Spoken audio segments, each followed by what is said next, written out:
بسم الله الرحمن الرحيم. الحمد لله وكفى وسلام على عباده الذين اصطفى اما بعد. کل درس نہیں ہوا تھا. پرسوں جو درس ہوا تھا اس میں محبت الہی پر باتیں ہوئی تھی.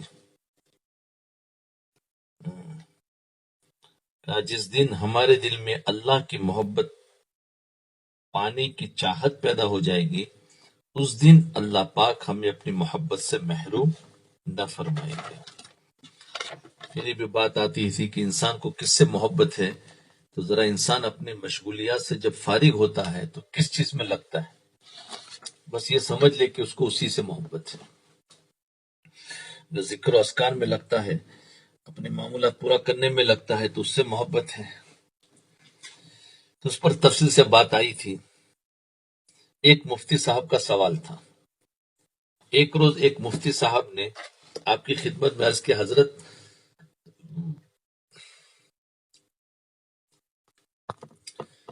دعوت و تبلیغ کی اہمیت اور افادیت سے تو انکار نہیں کیا جا سکتا، یعنی دعوت و تبلیغ کی جو اہمیت ہے اس کا تو کوئی انکار نہیں کیا جاتا.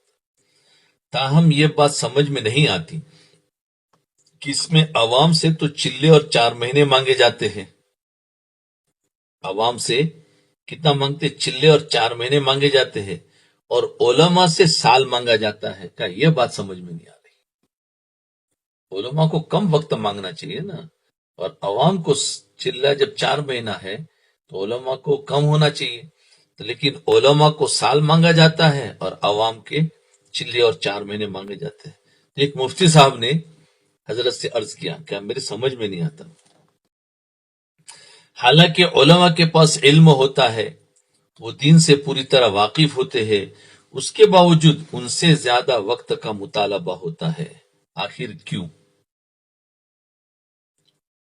جواباً آپ نے نہایت مختصر مگر جامع ارشاد فرمایا کہ جی مفتی صاحب، ان سے زیادہ وقت کا مطالبہ اس لیے ہے تاکہ ان کی علمی زندگی عملی زندگی بن جائے. ان کی کیا بھائی؟ علمی زندگی عملی زندگی بن جائے. ان کے پاس علم ہے تو ان کے لیے عمل آسان ہو جائے گا. جی، امید صرف اللہ سے رکھو. سفر حج میں کچھ مخلص محبین، محبت کرنے والے اکثر آپ کے ساتھ ہو لیتے ہیں، جو نہ صرف آپ کے تجربات سے مستفید ہو کر اپنے اس مبارک سفر کو زیادہ نافع اور کارآمد بناتے ہیں، بلکہ لمحہ بلمحہ آپ کے فیوز اور برکات سے بھی مستفید ہوتے رہتے ہیں.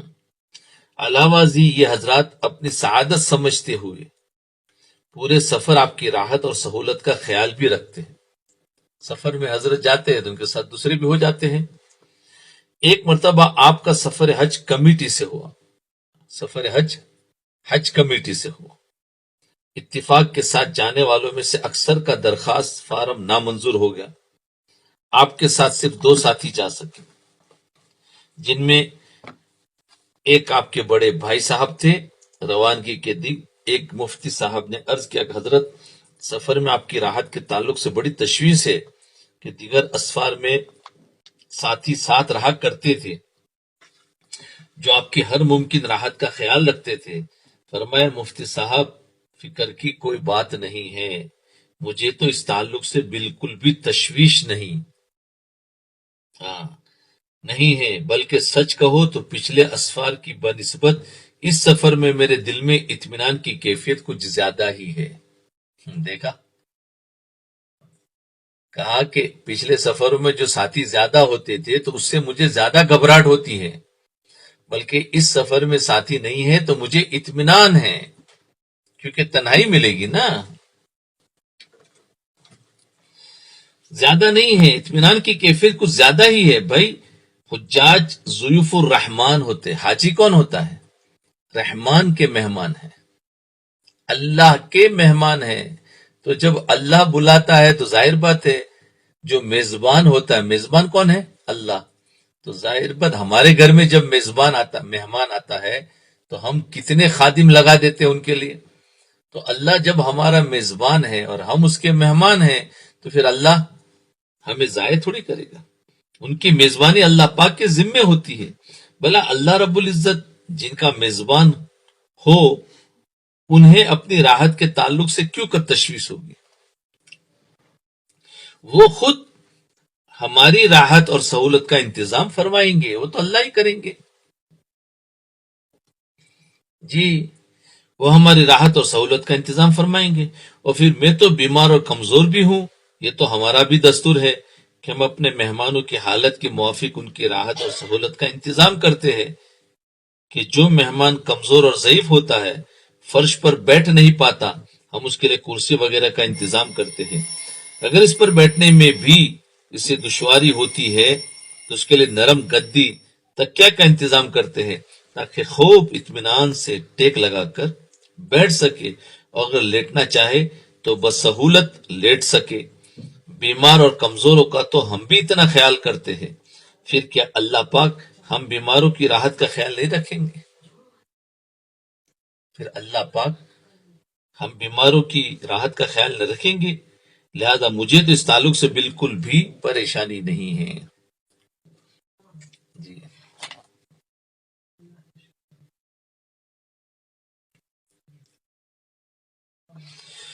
ارشاد فرمایا کہ روزی مقدر ہو چکی ہے. روزی مقدر ہو چکی ہے.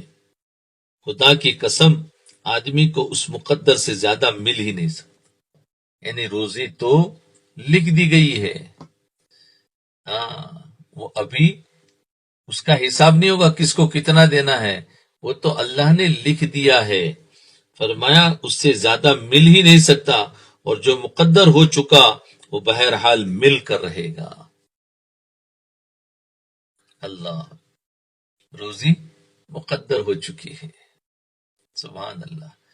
ذرا اسی کا یقین آ جائے تو انسان کو کوئی پریشان. جس دن زیادہ ملے گی روزی سمجھ لے کہ آج میری روزی اتنی تھی. جس دن کم ملی یوں سمجھ لے کہ آج میری روزی اتنی تھی.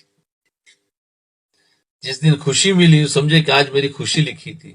جس دن غم ملے لکھے تھے آج مجھے غم لکھا تھا. سب کچھ اللہ لکھ چکے ہیں، پریشان کیوں ہوتے ہو؟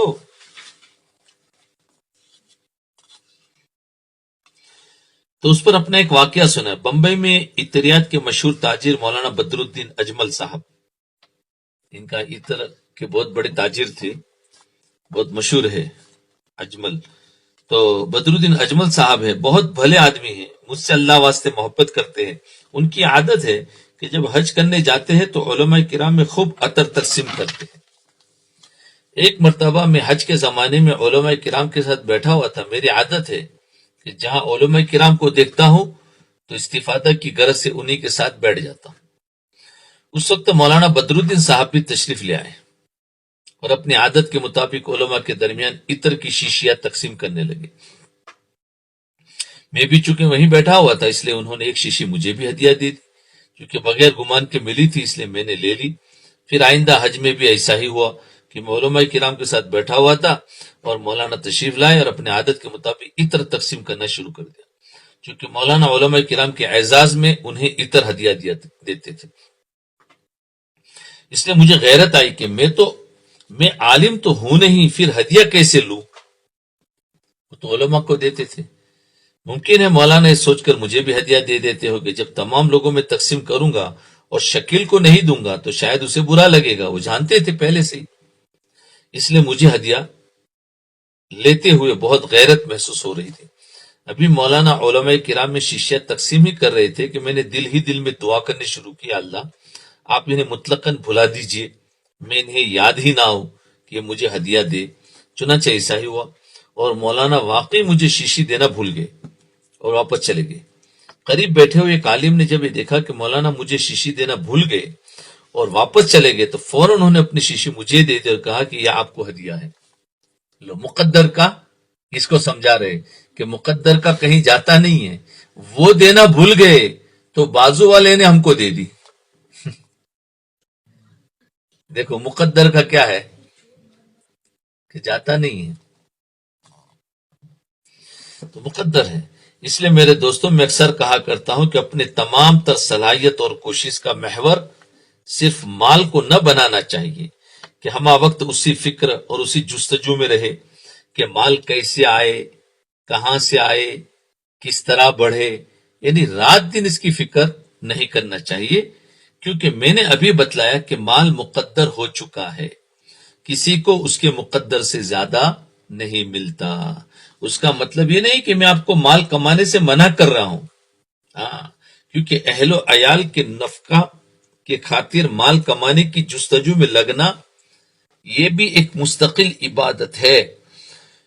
بھلا میں اسے کیسے منع کر سکتا ہوں جبکہ خدا اور اس کے رسول نے کہیں اس سے منع نہیں کیا۔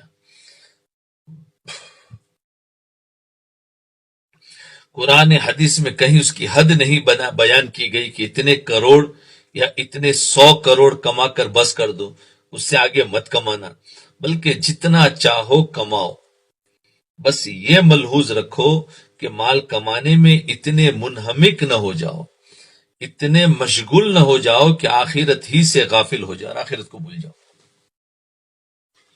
اور خدا کے احکام سے صرف نظر کرتے ہوئے ہر جائز اور ناجائز طریقہ اپنانے لگو، یعنی حرام بھی اس میں گھس جائے، ایسا مشغول مت ہو جاؤ، کیونکہ مال ناجائز طریقہ اختیار کرنے سے بڑھ نہیں جاتا، ناجائز طریقہ اختیار کرنے سے مال بڑھتا نہیں ہے، بظاہر بڑھتا نظر آتا ہے لیکن حقیقت میں نہیں بڑھتا، بلکہ یہ اس کا مقدر تھا جو اسے ہر حال میں ملنا تھا۔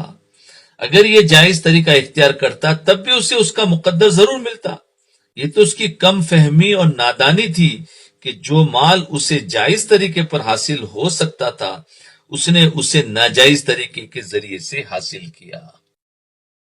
ہاں، یہ چیز سیکھنا چاہیے جو کاروباری آدمی ہیں۔ تھوڑی سی بے صبری ہو جاتی ہے، کہتا میں ابھی اس سے زیادہ کما لوں، نہیں، تھوڑا اطمینان سے رکھے، اللہ نے جو مقدر کا لکھا ہے وہ دے کر رہے گی۔ دوستو یاد رکھے، مال فکر، جستجو، محنت اور مشقت سے نہیں بڑھتا، مال فکر، جستجو، محنت اور مشقت سے نہیں بڑھتا ہے، بلکہ اسے تو اللہ پاک نے مقدر کر دیا ہے۔ جی ہاں، البتہ دین جو ہے وہ فکر اور جستجو سے بڑھتا ہے، مال تو مقدر کر دیا ہے۔ اب انسان جب جستجو کرتا ہے، فکر کرتا ہے، بڑھتا ہے تو سمجھتا ہے دیکھو میری آئیڈیا سے، میری سوچ سے، میری محنت سے بڑھا، نہیں، وہ اللہ نے مقدر کر دیا تھا اور اسی نے ہمیں توفیق دی ڈھونڈنے کی، آئیڈیا لگانے کی، محنت کرنے کی، اور اس توفیق پر جو لکھا ہوا تھا وہ ملا۔ یہ توفیق دینا بھی اللہ ہی کی طرف سے ہے۔ ہم سمجھتے میں نے محنت کی اس لیے بڑھ گیا، نہیں، محنت بھی لکھی گئی تھی اور اس محنت کے بعد اتنا لکھا گیا تھا اس لیے ملا۔ جی، اس لیے اپنی محنت پر نظر نہ جائے، ورنہ کیا سمجھتا میں نے محنت کی اس لیے مجھے محنت نہ کرتا نہ ملتا مجھے۔ اس وقت محنت لکھی تھی، اس محنت کے لکھے ہوئے پر جتنا لکھا تھا دینا اتنا ملا، اور اگر محنت نہ کرتا تو محنت نہ کرنے کی لکھی تھی اس کو نہیں ملا۔ تو بظاہر ایسا لگتا ہے محنت کرنے والوں کو ملا، محنت نہ کرنے والوں کو نہ ملا، بظاہر ایسا لگتا ہے لیکن حقیقت میں ایسا نہیں ہے، حقیقت میں یہ بھی مقدر میں لکھ دیا ہے۔ ہاں، البتہ دین جو ہے وہ فکر سے، جستجو سے، محنت سے بڑھتا ہے، اسے اللہ پاک نے مال کی طرح مقدر نہیں کیا، بلکہ آدمی جس قدر اس کے حاصل کرنے میں محنت اور مجاہدہ کرے گا اسی قدر اسے دین حاصل ہوگا۔ اسی لیے کہتے ہیں مال بقدر مقدر اور دین بقدر مشقت۔ مال بقدر مقدر، جتنا لکھا اتنا ملے گا، اور دین بقدر مشقت، جتنا مجاہدہ کروں گے اتنا دین زندگی میں آئے گا۔ یہ مقدر نہیں ہے، تو اس کو مجاہدہ کرے گا اسی قدر اسے دین حاصل ہوگا۔ اس لیے اپنی فکر اور جستجو، کوشش اور محنت کا محور دین کو بنانا چاہیے کہ یہی اصل ہے اور اسی پر اخروی کامیابی کا مدار ہے۔ جی، یہاں دین سے مراد اب وہی بار بار کہوں گا کہ وہ نماز روزہ نہیں، یہاں دین ہر چیز میں، یعنی کاروبار کرتے ہوئے بھی انسان جتنا دین اس میں بھی داخل کرے گا اتنا وہ اور زیادہ بڑھے گا بھی دین میں بھی، اور دین پھیلے گا بھی۔ کاروبار کے اندر بھی دین کو لانا ہے نا جی، بات چیت میں، سفروں میں، گھر کے معاملات میں، معاشرت میں، سب جگہ پر دین، تو وہ بقدر مشقت آئے گا۔ اور اگر ہم نے محنت اور مجاہدہ نہ کیا تو پھر جو غیروں کا دین جو چل رہا ہے وہ رواج ہمارے اندر بھی داخل ہو جائے گا۔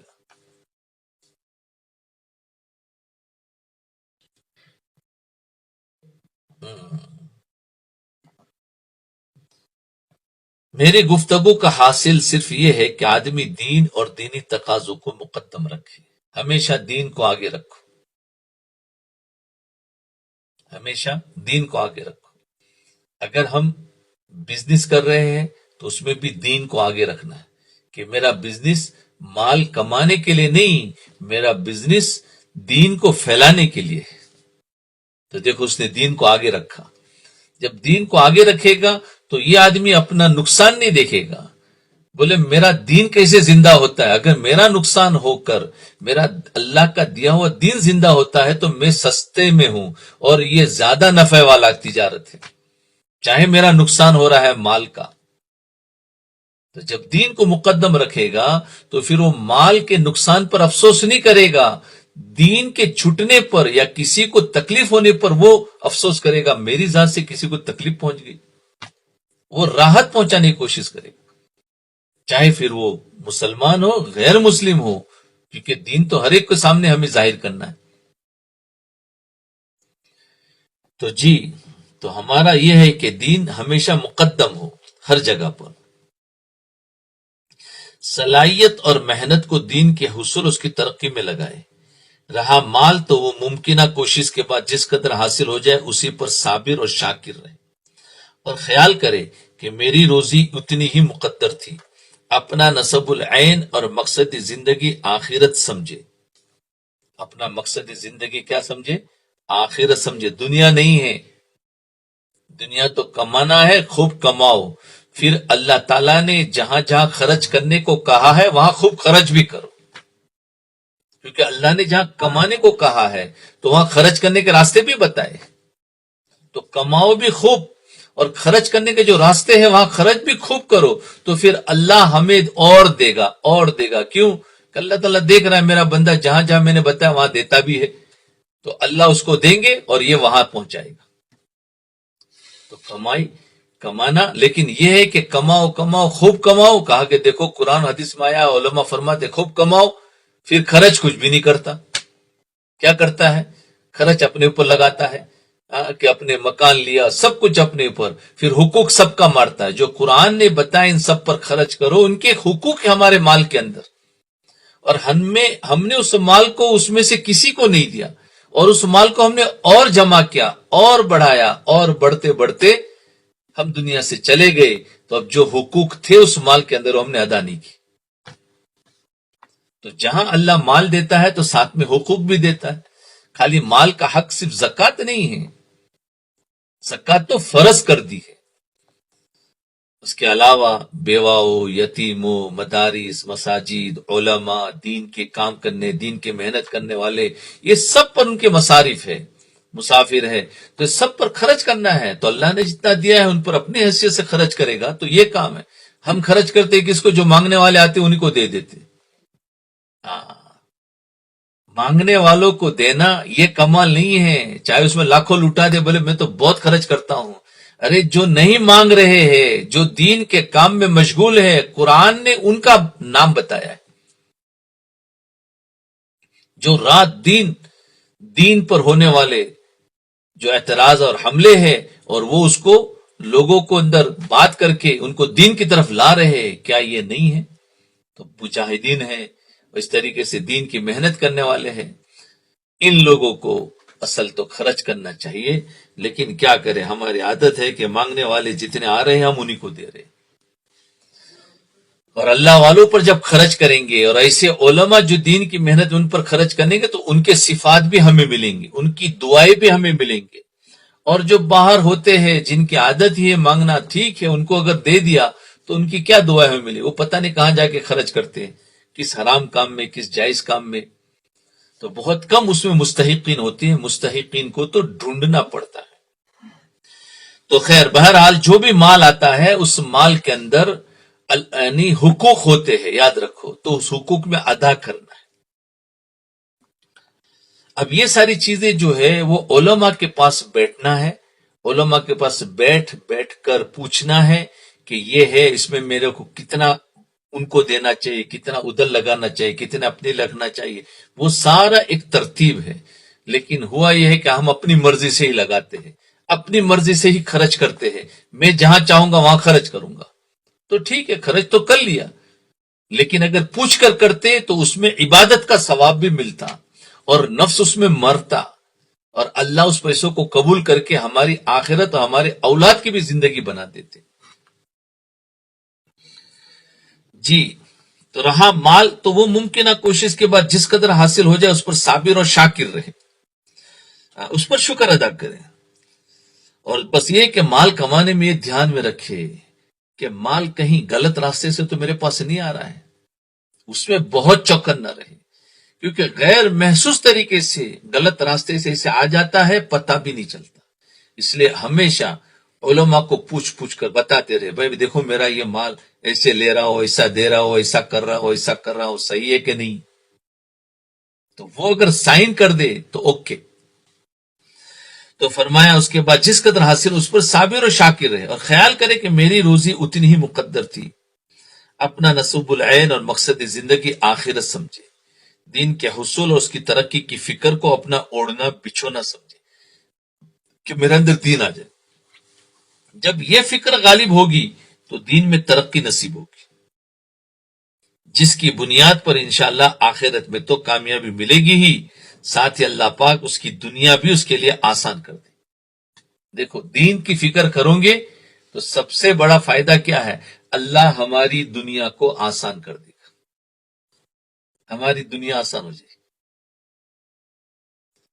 دنیا کمانے میں مشقت نہیں اٹھانی پڑے گی. اگر اس دنیا کے اندر، اگر اس مال کے اندر ہم حقوق ادا کر رہے تو اللہ تعالیٰ دنیا بھی ہمارے آسان کرے گا، اور آخرت میں تو بڑے بڑے درجات الگ سے ملیں گے. کیوں کہ حضرت شیخ نے بھی فضائل صدقات میں لکھا ہے کہ مال جو ہے اس کے اندر بھی یہ کیا ہے، اس کا ایک اثر ہے. یہ بھی ایک سانپ کی طرح ہے، یہ بھی اپنا ایک ڈنک مار لیتا ہے. تو اس لیے فرمایا مال وہ کماوے جو اس کے ڈنک کے یعنی اس کے زہر کے اثر کو نکالنا جانتا ہو، پھر وہ مال کو پکڑے. اس کے زہر، جیسے کہتے سانپ کون پکڑے، کہ جو سانپ کے اندر کی جو زہر ہے وہ نکالنا جانتا ہو تو سانپ کو پکڑ لے. نہیں جانے گا تو کیا کرے گا، سانپ پکڑے گا، اس کو ڈنک مارے گا، یہ مر جائے گا تو پکڑنے نہ جاوے. تو اسی طریقے سے جو مال کو جمع کرتا ہے تو مال کے اندر، مال بھی ایک سانپ کی طرح ہے، وہ ڈنک مارتا ہے، ڈنک مارے گا، اس کا زہر ہمیں لگے گا اور ہم اسی حال میں دنیا میں دنیا دار بن جائیں گے، پتہ بھی نہیں چلے گا. ہم آخرت کی یعنی ایمانی موت مر جائیں گے، دنیا دار بن جائیں گے. اس لیے فرمایا اس کے اندر کا جو زہر ہے وہ نکالنا جانتے ہو تو اس مال کو پھر جمع کرو. اب وہ زہر کیا ہے، اب وہ زہر نکالنے کے لیے وہ علماء کے پاس، مفتیان کرام کے پاس، اللہ والوں کے پاس جانا پڑے گا، اور پھر ان کے مشورے سے اس کو کرنا پڑے گا تو اس کے زہر سے بچ جائیں گے. پھر اس مال کے بعد تکبر نہیں آئے گا، اکڑ نہیں آئے گی، بڑھائی نہیں آئے گی، وہ اپنے آپ کو نیچا ہی سمجھے گا چاہے کتنا ہی بڑا مالدار ہو.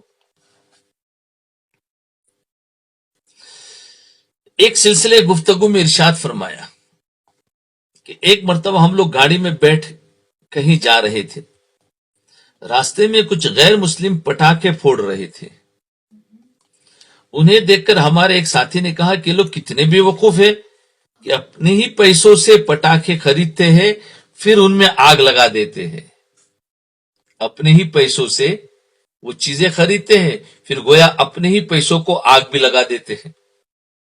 میں ان سے کہا کہ بھائی یہ سیزن والے بے وقوف ہے، تو کیا کہا کہ پٹاخے پھوڑنے والے بیوقوف ہے. تو پھر انہوں نے کیا کہا؟ حضرت نے کہا کہ یہ نہیں، یہ سیزن والے بیوقوف ہے جو صرف سیزن ہی میں اپنے پیسوں کو آگ لگاتے. میں تمہیں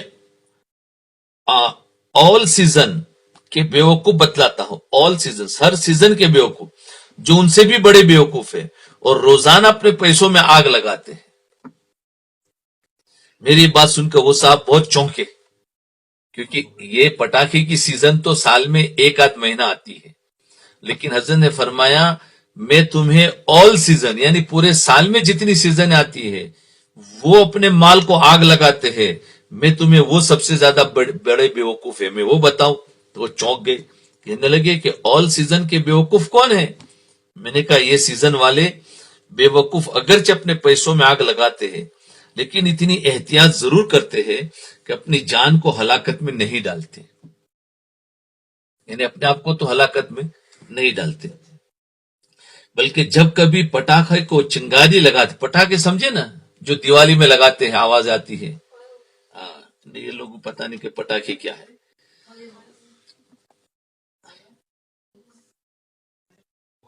فائر ورک، ہاں فائر ورک. جب کبھی پٹاخے کو چنگاری لگاتے ہیں تو خود پہلے بھاگتے ہیں تاکہ اپنی جان محفوظ رہے. لیکن جو آل سیزن میں لگانے والے کون ہے پتا ہے؟ لیکن یہ سگریٹ پینے والے، جو سگریٹ پینے والے جو روزانہ سگریٹ خرید کر پیتے ہیں، یہ نہ صرف اپنے پیسوں کو آگ میں پھونکتے ہیں بلکہ اپنی جان کو بھی آگ میں ہلاکت میں ڈال دیتے ہیں. یہ سگریٹ پینے والے سمجھے کہ جو اپنے پیسوں کو آگ نہیں لگاتے بلکہ اپنی جان کو بھی ہلاکت میں ڈال دیتے ہیں، کیونکہ سگریٹ کے پیکٹ پر صاف لکھا ہوتا ہے کہ اس کے پینے سے صحت کو نقصان پہنچتا ہے. تو یہ سگریٹ پینے والے پٹاخہ پھوڑنے والوں سے بھی بڑے بیوقوف ثابت ہوئے، کیونکہ پٹاخہ پھوڑنے والے تو اپنی جان کی حفاظت کے ساتھ اپنے پیسوں میں آگ لگاتے ہیں اور سال میں صرف چند دن آگ لگاتے ہیں، جب یہ سگریٹ پینے والے روزانہ سگریٹ پی کر اپنے پیسوں میں آگ لگاتے ہیں ہے ہی ساتھ ہی اپنی صحت کا بھی نقصان کرتے ہیں اور دمہ، کینسر وغیرہ جیسی مہلک بیماریوں میں بھی گرفتار ہو جاتے ہیں. پھر جب اس طرح کی مہلک بیماریوں میں گھر جاتے ہیں تو اس کے علاج پر پھر بہت بڑی رقم خرچ کرتے ہیں. اس طرح صرف سگریٹ پی کر اپنے ہزاروں روپے ضائع اور برباد کر دیتے ہیں. جی اللہ اکبر، دیکھا اپنے ہزاروں روپیوں کو برباد اور ضائع کر دیتے ہیں سگریٹ پینے والے. جی وہ بات کی بات ہے، یہ تو وہ سگریٹ والے جو نشے والے کرتے ہیں. پتا اس میں تو شاید پینے والا کوئی نہیں ہوگا جو درد سن رہے ہیں، کیونکہ سگریٹ پینے والا درد سنا نہیں کرتا اور سننے والا سگریٹ پیا نہیں کرتا. اکثر تو ایسا ہی ہوتا ہے. باقی واللہ عالم جو پیتے ہیں اپنی عادت کو چھوڑے، لیکن کچھ لوگ ہیں سگریٹ تو نہیں پیتے پھر کچھ دوسرے نشہ کی چیزیں کھاتے ہیں. چلو وہ آگ تو نہیں لگاتے، صحت خراب کرتے. جی اب اگر کوئی یہ کہے کہ صاحب علاج کرانا تو سنت اور باعث ثواب ہے، میں جو رقم خرچ ہوگی وہ ضائع اور برباد کیوں گا؟ یعنی اس سے کوئی سوال ہو سکتا ہے کہ گویا اس نے علاج کرنے پر، سمجھے نا، جو سگریٹ پیا، سگریٹ سے جو بیماریاں پیدا ہوئی اس بیماریوں پر اس نے ہزاروں روپیہ لگا دیے، تو فرمایا وہ تو اس نے ضائع کر دیے. حضرت نے تو کہا ضائع کر دیے. تو اس پر کوئی سوال کر سکتا ہے کہ حضرت آپ نے کیسے بات بتا دی؟ علاج کرنے پر تو خرچ کرنا تو سنت ہے اور باعث ثواب ہے، جو رقم خرچ ہوگی وہ ضائع اور برباد کیوں کر ہوگی؟ اور آپ نے کہا برباد ہوگی. سوال سمجھ میں آ گیا؟ تو اس سلسلے میں خوب اچھی طرح سمجھ لو، حضرت اس معاملے میں بہت کڑک ہے، ذرا بھی نرمی نہیں. تو ظاہر بات ہے وہ تو کہہ رہے ہیں کہ جس نے اس کی اپنی سگریٹ پینے کی وجہ سے جو صحت خراب ہوئی ہے اس پر جو مال خرچ کر رہا ہے وہ مال برباد کیا، اپنے ہاتھوں سے برباد کیا، وہ سنت میں نہیں آئے گا. ہاں تو اس سلسلے میں خوب اچھی طرح سمجھ لینا چاہیے کہ اگر کسی ایسی بیماری کے علاج میں پیسے خرچ کیے جائے جسے خود اس نے نہ بلایا ہو، جس بیماری کو ہم نے نہ بلایا ہو، یعنی اس بیماری کے آنے میں اس کے کسی عمل کو دخل نہ ہو، یعنی کوئی ایسی حرکتیں نہیں کی ہے جس کی وجہ سے یہ بیماری اس کے اندر آ گئی. کوئی غلط چیز انسان کھاتا رہتا ہے، اس سے بیماری پیدا ہو جاتی ہے، جیسے سگریٹ ہے، تمباکو ہے، یا شراب ہے، یا اور دوسری چیزیں بھی ہے، تو جس کی وجہ سے وہ بیماریاں پیدا ہو گئی. تو فرمایا جو سنت جو ہے وہ کون سی ہے؟ جسے خود اس نے نہ بلایا ہو ایسی بیماری، یعنی اس بیماری کے آنے میں اس کے کوئی عمل کا دخل نہ ہو، تو پھر اس بیماری کے علاج میں خرچ کرنے پر انشاءاللہ اسے ثواب ملے گا. اور اگر اس بیماری میں انتقال کر گیا تو شاید شہید بھی ہوگا. لیکن اگر کسی ایسی بیماری کے علاج میں پیسے خرچ کیے جس کو خود اس نے بلایا ہو، مثلا سگریٹ پی کر دما کا مریض ہو گیا یا کینسر کا مریض ہو گیا، تو اب اس کے علاج پر جو پیسے خرچ ہو، خالی سگریٹ نہیں اور بھی ایسی چیزیں بہت ساری ہے جو انسان کھاتا رہتا ہے، کوئی گٹکے کھاتا ہے تو کوئی تمباکو کھاتا ہے، کچھ اور کھاتا ہے، تو فرمایا پی کر تو اب اس کے علاج پر جو پیسے خرچ ہوں گے اس پر ثواب نہیں ملے گا، بلکہ ممکن ہے اس بے احتیاطی کی بنا پر اس کی خدا کے ہاں گرفت ہو جائے گی، پکڑ ہو جائے گی. کیونکہ ہمارا یہ جسم ہماری ملکیت نہیں ہے، ہمارا یہ جسم ہماری ملکیت نہیں ہے، بلکہ ہمارے پاس خدا کی امانت ہے. یاد رکھنا، ہمارا جسم کیا ہے بھائی؟ خدا کی امانت ہے. اس کی پوری حفاظت کرنا اور اسے نقصان دہ چیزوں سے بچانا ہماری ذمہ داری ہے. اگر ہم اس کو کسی وجہ سے ڈیمیج کریں گے تو یہ امانت میں خیانت شمار ہوگی. ڈیمیج کریں گے تو امانت میں خیانت شمار ہوگی، اور یہ بات ہم سب جانتے ہیں کہ امانت میں خیانت کرنا قابل مواخذہ جرم ہے. اس لیے اگر کوئی سگریٹ پی کر دما یا کینسر پال لے تو اس کے علاج میں خرچ کرنے پر اسے ثواب نہیں ملے گا. لو جواب مل گیا، کتنی سخت بات ہے.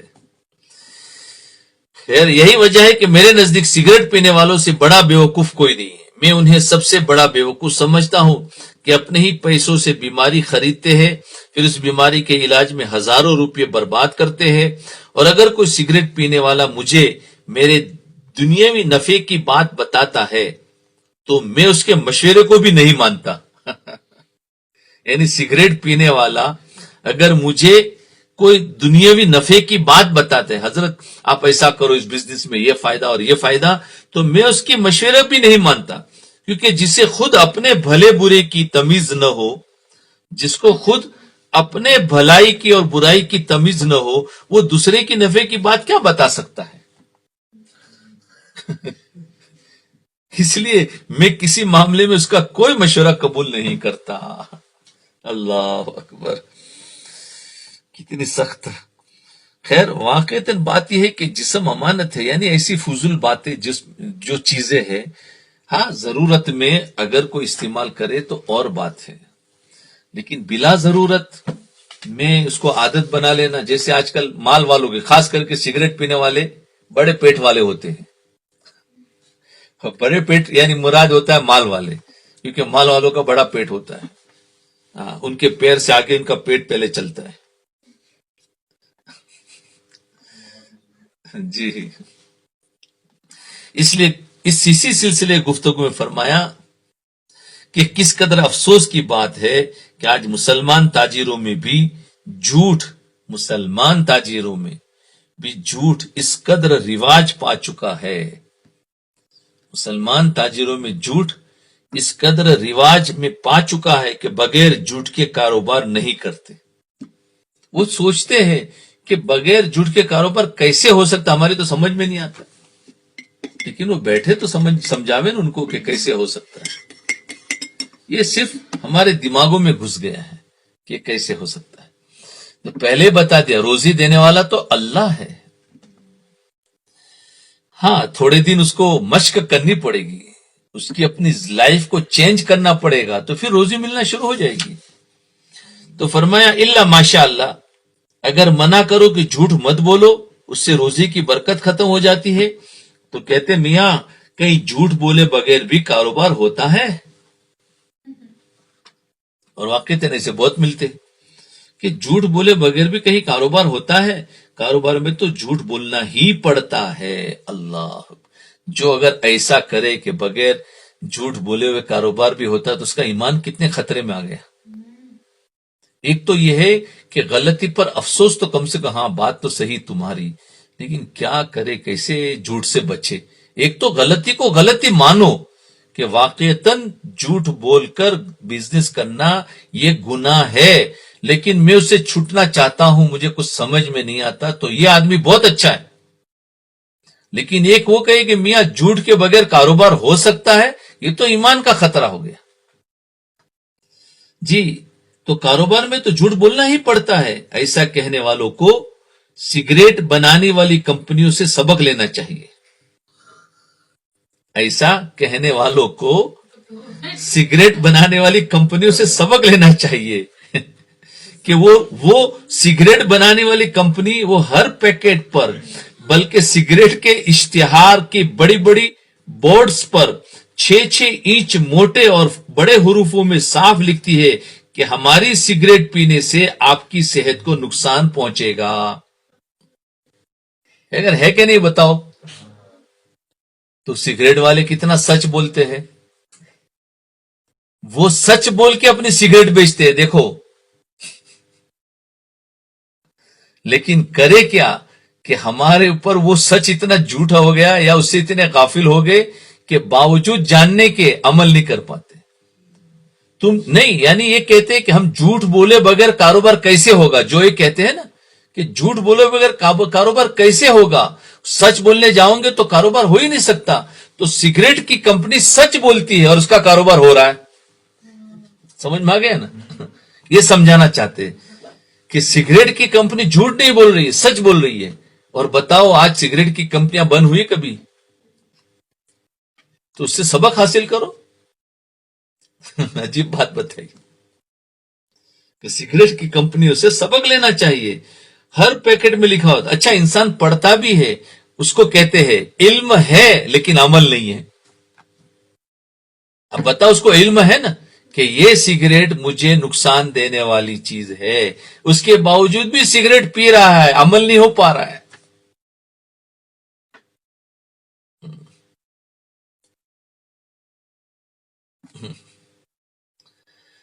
جی، تو فرمایا دیکھو یہ سچ سچ لکھ لیتے ہیں کہ بھائی یہ سگریٹ تمہیں نقصان دینے والی چیز ہے، تو انسان کو بند کر دینا چاہیے. تو یہ ہے کہ فتنوں نے ہمیں ایسا اپنا دماغ گھما دیا ہے کہ نقصان دینے والی چیز ہے، جانتے ہیں، علم ہے، اس کے باوجود بھی خود اپنے آپ کو نقصان میں ڈال رہے ہیں. اور اگر ایسی ہی چیز ایسا ہی کسی اور بات پر لکھ دیا جائے تو وہ نہیں لیں گا. بھائی کوئی بھی پیکٹ پر اگر ایسی چیز لکھ دے تو مارکیٹ میں وہ اس کو کوئی ہاتھ نہیں لگائے گا، لیکن سگریٹ کی پیکٹ تو برابر خالی ہوتی جاتی ہے. ارے ہے کہ نہیں؟ کسی بھی چیز پر اگر یہ چیز لے بھائی یہ آپ کے لیے بڑی نقصان دینے والی چیز ہے، کوئی نہیں اٹھائے گا اس کو. تو وہ کہتا ہے بھائی کیوں نہیں اس کو لے رہے، اس سے پوچھو. کہتے بھائی نقصان دینے والی چیز. اچھا پھر اس کو کیوں لیا؟ اس میں بھی تو لکھا ہے نقصان دینے والی چیز ہے. سگریٹ کو لیا آپ نے، اس کو چھوڑ دیا. اب وہ حیران ہوگا کہ بات تو صحیح ہے، اس پر بھی لکھا ہوا، اس پر بھی لکھا ہوا ہے، اس کو لیا اس کو نہیں لیا.